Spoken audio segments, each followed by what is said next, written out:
खुलुमबाय लोगोफोर नोंथांमोनखौ आरोबाव खनसेबाव दिनैनि भिडिअनि गेजेरजों आंनि ब्रेन्डेड ब्लग चेनेलाव बरायबावनाय जाबाय लोगोफोर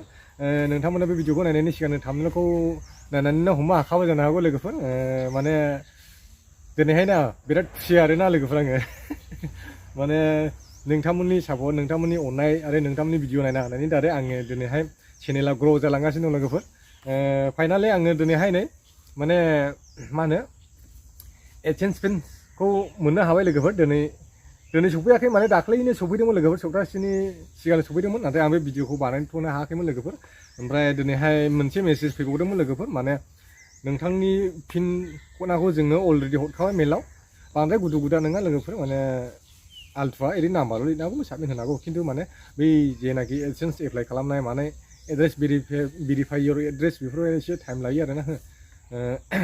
बेफोरनि थाखायबो आं नोंथांमोननि थाखाय भिडिअ खालामना होगोन उनावहाय जुदि नोंथांमोननि थाखायहाय गोनांथि जायो माने माब्रै गुगल एडसेन्सफोरखौहाय एप्लाइ खालामो माब्रै मा होनो एड्रेसफोरखौ भेरिफाइ खालामो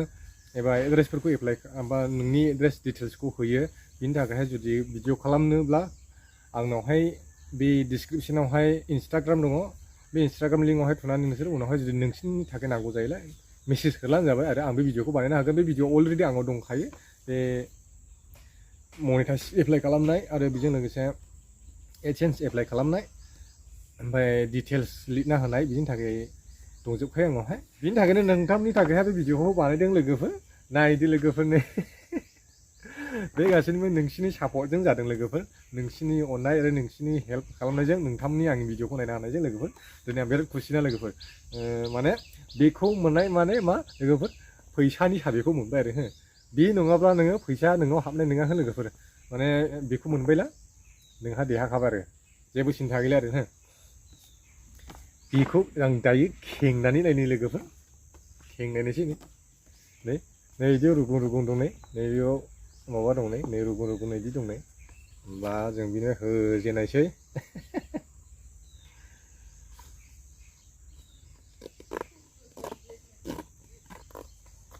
माने बिसिनायनिबो माबा फर्मुला दंखायो आरोना नै बिसिनि माबा गावसोर एडसेन्स गुगल एडसेन्सनिफ्राय बानायना हरनायनि ना इउटुबनिफ्राय नै बिदि गालांजोबो नै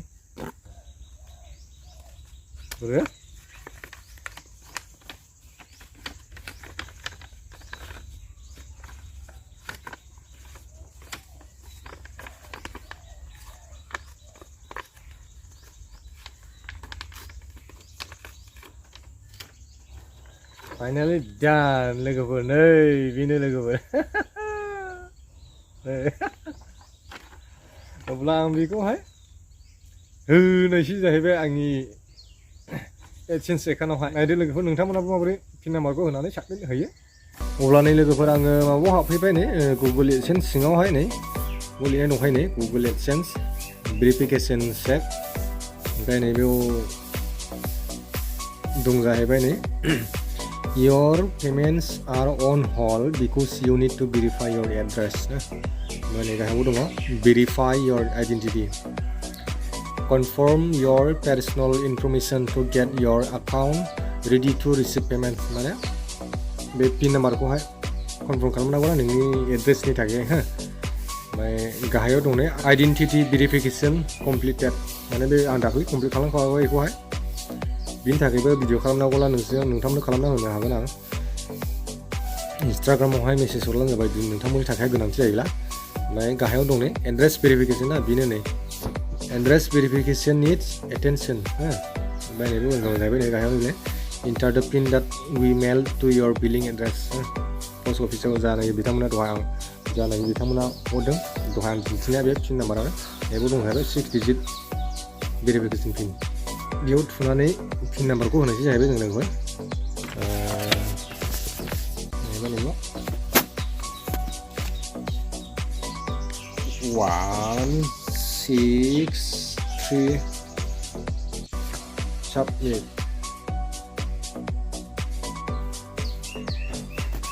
wow जाहैबाय नै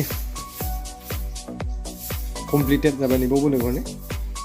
ओमफ्राय नैबो रेड कालार नुदोंमोन जों बेखौहाय माबा खालामनि र' रिफ्रेश खालामनो नायनि माबायदि नुयो दा बे गैले जाहैबाय लोगोफोर दा बिदि ओंखारफैबाय आरो नैबे गोमोरबाय बुंनाया गोजौआवनिया लिरनाया मोनसे गोमोरबाय नै दा बे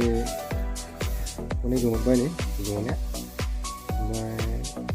पेमेन्ट एकाउन्ट एसे सोलियो बेयाव जाहैबाय नै लोगोफोर बेथ' $0 दिन्थियो आंनो थ' मबाइलसो नालाय डेस्कटपआवसो दिन्थिजोबगौमोन